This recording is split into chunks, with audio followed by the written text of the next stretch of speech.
Hello friends, we're back and we're going to take a look at Link. If you see above my head, the price right now is 33,730 Satoshis and the price in dollars is $2.20. So let's kind of take a look at where we are right now. And we did this yesterday anyway, so we kind of know what the chat is as well. And like with the rest of the assets, there hasn't been a great deal of change anywhere. What are we looking at? Well, if anything, this idea that the trend was kind of strengthening or something towards an upward side or whatever, or that there's some sort of chance of that, is kind of being negated somewhat with this cross that's just happening here. But are we going to write home about it? No, we're not. What's happening is there is no trend. We're consolidating. So this here is kind of a moot point anyway. In terms of like divergence and whatnot, again, you know, we're consolidating. There isn't any on these lower time frames anyway, that's for sure.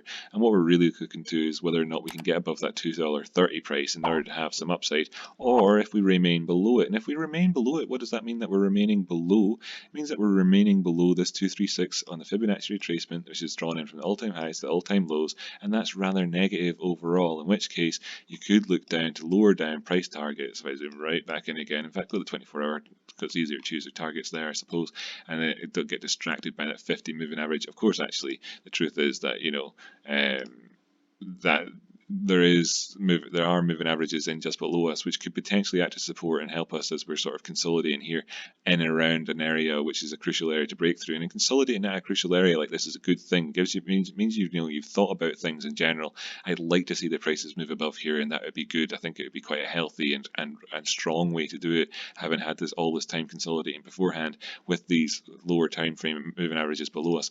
But should that all fail and we just continue to trend sideways in here and take another week or two at it, you could be looking at anything down to the $2 level. And if you go beyond $2, well, of course, you'd be kind of greedy looking for profit on shorts or anything past $1.93 really overall. But if you did and it did break below there, then you're looking at $1.60, in which case, you know, that's a trade in and of itself. If this were to be going on, that's 15% down to there. So we're not going to get too carried away.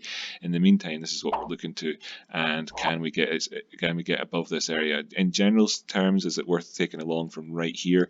Not really overall, particularly to be frank about things in terms of my opinion and how I would manage things like that. Instead, actually, we kind of looking to sort of short this with a really low, you know, using this line to manage your risk and saying, hey, look, there's some profits to be made, and then not being greedy, you know, not being greedy at all, because anything down here, you know, look, I'd be happy enough to take 5%, 4.5% or whatever, probably. But, you know, I'm not really excited about this at the minute, to be perfectly honest with you. I don't think anybody out there really is, and that makes sense because we're just consolidating sideways, waiting for something to happen. And should these prices move on up, then I think very much that we could be looking over to the Bitcoin prices moving on up too. But if one thing's leading the other currently overall, then it would have to kind of look towards this one, because we were looking towards the Bitcoin prices and saying, do we have bearish or bullish divergence here? Now, in the previous videos you could have said so, that there was bullish divergence, but for that to be the case, the prices would have needed to have moved on up. It looked like there was the potential for it, and the prices would have needed to moved on up to realize that potential. What's happened since? The prices have just come on down even further. And what can we see over here? The RSI, the stochastic, has come down even further. And what's we got over here? Likewise, you know, so you've got maybe class B bullish divergence potentially showing up here, potentially. And should the prices go up, I think retrospectively we'd be able to look back and say, yeah, okay, there's kind of like, there was potential there, and that, like we're saying right now. So it's not like we're not aware of this, but really we're in a downtrend, and that's not changed yet. And you know, we're lows, lower highs and lower highs and lower highs, although it's tapered off an awful lot in terms of its sort of, you know, the distance that it's moving price wise. It's very shallow now. So and we're in here at this area here where we previously had support and resistance. So can we find something in between these? Over the next wee while, I'm looking to, is this going to work for me? I'm looking to over the next day or two, looking to see whether or not we can sustain above this area, try up towards 382 here again, and move up and try and get back up towards the you know, these Fibonacci retracements that we had here. this is the 382 over is a long distance, so we try and go back up to 236 of the all-time lows to highs one, and try and get up towards this area, and that would be fantastic if that was able to happen. But the first things first is that we're below the 618. We're in this golden pocket. This was the golden pocket essentially between these two here in terms of the downward side thing. And what's happened since this? Well, it's just decided to give us more, and it could want to go down to the 786, which is the square root of 618 if you're interested. And that would be seen, I think, could be potentially if we break below 33,000 sort of satoshis there, then I feel like 31,000 is on the cards, and you're looking at a significant enough change in prices there, where you've got the 200 simple and exponential moving averages, both of them coming in at that same level. So there's confluence in here, so that's to be aware of. And should that happen, then maybe you might see some this here could just continue to consolidate and put in a higher low, potentially in and around that $2 area.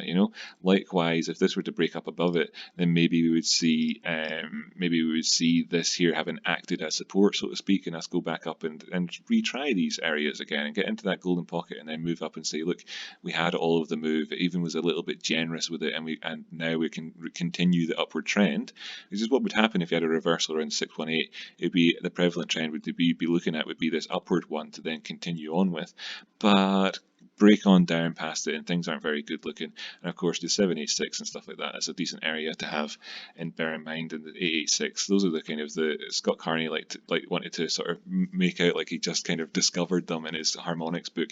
In fact, not as part of his sort of arrogance, he shared it with somebody else and said that it was somebody else from, can't remember what it is, Kane Trader or something like that, that they discovered it. He was calling it a deep retracement. He was looking at the 618 and saying sometimes the prices go past the 618 and they get a really deep 618 retracement where the prices go all the way down here, but they don't make it all the way to the 100%. They just or they don't make it all the way to whatever. And he's talking with somebody else who's really interested in Fibonacci's at the time. The guy says to him, by the way, Scott, that's actually the 786 that you're looking at. And he's like, really? Like he puts it like he's not got it on his. He's like, yeah, this is really deep 618. This is really deep 618 or whatever. And then the guy's like, that's actually the 786 or whatever. And he's like, really? Oh my God, you discovered something. My friend discovered it and put it in his book. Anyway, it's not him that I don't like, it's his writing style. And that's, I think he's probably really smart, really intelligent, really great guy. Definitely contributed a lot to the trading world. Definitely a very positive, great thing to have had and everything else. And I really like it. And I look at his harmonic stuff and I think it's great. It's good stuff. It's just his writing style's awful. And the way that he didn't realize that. Anyway, moving on. So we can wrap up here by taking a look at the Binance chart, because the Binance chart's been ever so slightly different in terms of how we've been looking at it, kind of. And yeah, we're still here, still the same news down below, still the same everywhere. There's no way to look for divergences really, unless there's no trend to be looking for divergences on. The RSI, look at it, what do you want to say about it? It's bang there on the neutral line, it's right on it. It was crossed below its EMA, but sure, what happens next? I'm not the one to tell you. Quite often these things get supported at these points, but if it breaks down past there, then it breaks down past there. What am I going to say? It's right there, right now, though. That's the point. And as we consolidate sideways, so we're in that zone. I'll have to wait and see how things pan out. We're being supported, technically speaking, by these two moving averages here in this sideways trend, and being resisted by the 55. So you've got the 21, that's the yellow line, you've got the 50 simple, which is the red dotted line, you've got the 50 exponential here, which is the green line, and we're kind of between them. If you want to be using moving averages on the low time frames in order to trade this, then you absolutely could. I think you could. Obviously longs and shorts being denoted by the 50, and you're sort of in between. Sort of median line is the 21 right now, is you've got your sort of mini Bollinger Band type effort there if you want to be using that. But I'm not going to get carried away. I'm still looking, still sort of, sideways. So we'll still have to wait and see how this all pans out. Thank you so much for tuning in, and I'll see you in the next episode. Hopefully there'll be something more to talk about then too.